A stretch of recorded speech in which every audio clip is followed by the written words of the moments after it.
بالله من الشيطان الرجيم بسم الله الرحمن الرحيم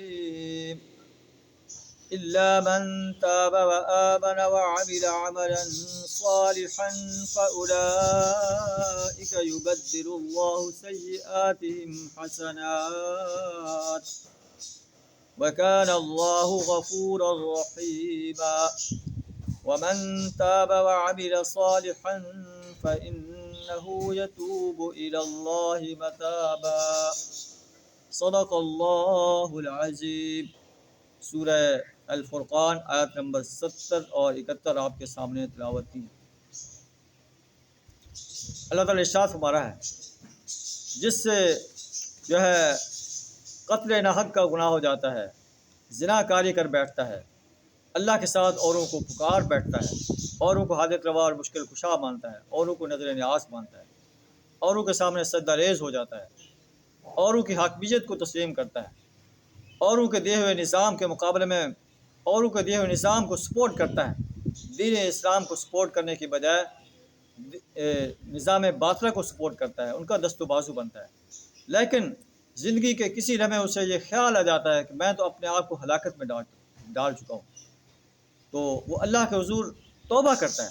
تو اللہ فرماتا ہے الا من تاب وآمن وعمل عملا صالحا، ایسے لوگ جو گناہوں کے بعد توبہ کر لیتے ہیں، ایمان لاتے ہیں۔ اس کا مطلب ہے گناہ کرنے سے انسان کا ایمان جو ہے وہ ایسے زبانی ایمان رہ جاتا ہے، عملی طور پر وہ مومن نہیں ہوتا۔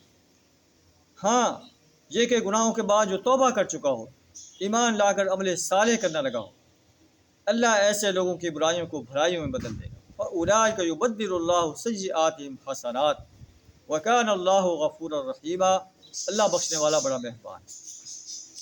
وَمَن تَابَ وَعَمِلَ صَالِحًا، جو شخص توبہ کر کے نیک عملی اختیار کرتا ہے، فَإِنَّهُ يَتُوبُ إِلَى اللَّهِ مَتَابًا، وہ اللہ کی طرف پلٹ آتا ہے جیسا کہ پلٹنے کا حق ہے۔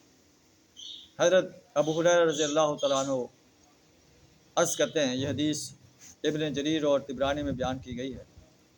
آپ فرماتے ہیں کہ میں ایک روز نبی صلی اللہ علیہ وسلم کے پاس سے عشاء کی نماز پڑھ کے آیا، تو جب میں گھر میں داخل ہونے لگا تو میں نے اپنے دروازے پر ایک عورت کو دیکھا جو کھڑی تھی۔ میں اسے سلام کہہ کر اندر گھر چلا گیا، کمرے کا دروازہ بند کر لیا اور نماز پڑھنے لگا۔ تھوڑی دیر بعد دروازہ کھٹکا تو میں نے اس عورت سے پوچھا، تو اس نے کہا کہ مجھ سے زنا ہوا ہے، اس سے حمل پہ ہوا ہے، بچہ پیدا ہوا ہے، میں نے بچے کو مار دیا ہے، کیا میرے لیے کوئی توبہ کا چانس ہے؟ میں نے اسے کہا کہ تمہارے لیے توبہ کا کوئی چانس نہیں۔ تو وہ پشیمان ہو کر، پریشان ہو کر چل پڑی اور اس نے کہا افسوس، یہ حسن آگ کے لیے پیدا کیا گیا ہے۔ صبح میں نبی صلی اللہ علیہ وسلم کی خدمت میں نماز فجر کے لیے حاضر ہوا، آپ کو یہ سارا واقعہ بتایا تو نبی صلی اللہ علیہ وسلم نے فرمایا، اے ابو ہریرہ، تو نے غلط کہا، تو نے قرآن کی یہ آیت نہیں پڑھی، والذین لا یدعون مع اللہ الہا آخر، اور پھر الا من تاب وآمن وعمل عملا صالحا فاولئک یبدل اللہ سیئاتہم حسنات۔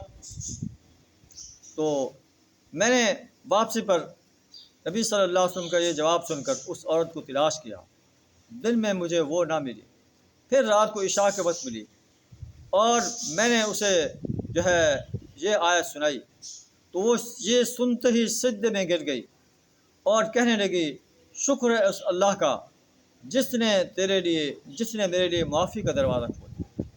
اس نے گناہ سے توبہ کی اور اپنی لونڈی کو اس کے بیٹے سمیت آزاد کر دیا۔ یہ ایک توبہ کا منظر ہے۔ انسان ہر وقت اللہ کے حضور توبہ کرتا ہے۔ انسان گناہ کا پتلا ہے، خطا کار ہے، راتوں کو بھی گناہ کرتا ہے، دن کو بھی گناہ کرتا ہے۔ رات کو سونے سے پہلے اپنی زندگی کا محاسبہ کرے کہ آج میں نے کیا کھویا ہے اور کیا پایا ہے، اور اللہ کے حضور سجدہ ریز ہو جائے، اپنے گناہوں کی معافی طلب کرے۔ کان اللہ غفور الرحیم، اللہ بخشنے والا بڑا مہربان ہے۔ اللہ سے دعا ہمیں اپنے گناہوں کی توبہ کرنے کی توفیق عطا فرمائے۔ وآخر دعوانا ان الحمد للہ رب العالمین۔